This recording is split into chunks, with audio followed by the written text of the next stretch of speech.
ईमान वाले जब ईमान की मेहनत करेंगे, यकीन वाले जब यकीन की मेहनत करेंगे, मुसलमान जब अल्लाह को एक मानेंगे, ईमान वाले जब ये कहेंगे कि अल्लाह खिलाते हैं, अल्लाह पिलाते हैं, वक्त का फिरौन कुछ नहीं कर सकता, वक्त का फिरौन कुछ बिगाड़ नहीं सकता, अल्लाह सब कुछ करते हैं, इस बात को जब ईमान वाले कहने लगेंगे, हालात आएंगे,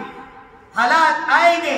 हालात आएंगे, परेशानियां आएगी, तकलीफें आएगी, हर तरह से सताया जाएगा, कभी किसी एतबार से टॉर्चर किया जाएगा, कभी किसी एतबार से सताया जाएगा, हर तरीके का मुकाबला करना पड़ेगा। ये ईमान वालों के साथ हालात आते रहेंगे, लेकिन हालात को संभालने के लिए वही तरीका इख्तियार करना पड़ेगा जो प्यारे आका सरकार मदीना सल्लल्लाहु अलैहि वसल्लम ने आपने खुद करके दिखाया और अपने सहाबा को तैयार करके गए हैं, वही तरीका इख्तियार करना पड़ेगा, उसके बगैर कोई रास्ता नहीं।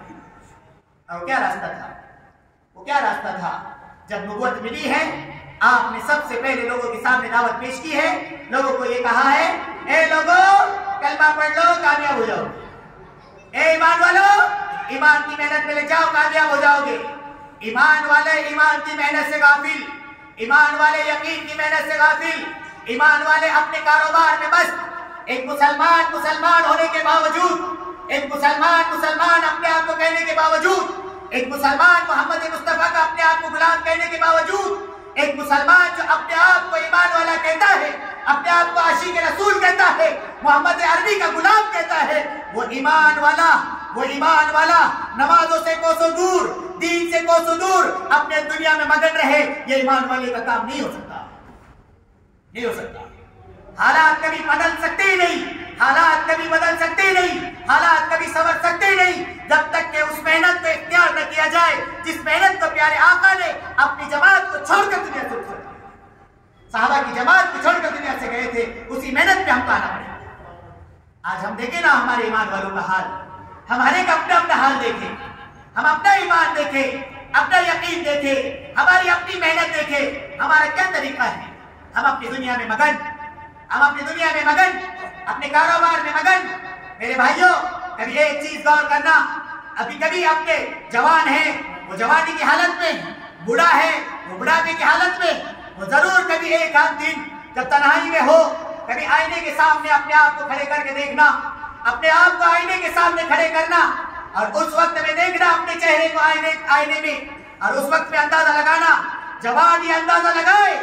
कि मैं अपना चेहरा जब आईने में देख रहा हूँ, ये खिलता हुआ चेहरा है, ये मुस्कुराता हुआ चेहरा है, ये जो चेहरे के ऊपर हैंडसम बनने के लिए न जाने किन किन क्रीमों का इस्तेमाल करके मैं अपने आप को फिटनेस अपनी बरकरार रखने के लिए न जाने क्या क्या चीजें करता हूँ, ये सारी चीजों के करने वाला कभी आईने में अपनी सूरत को देखना और कभी ये ज़हन में लाना,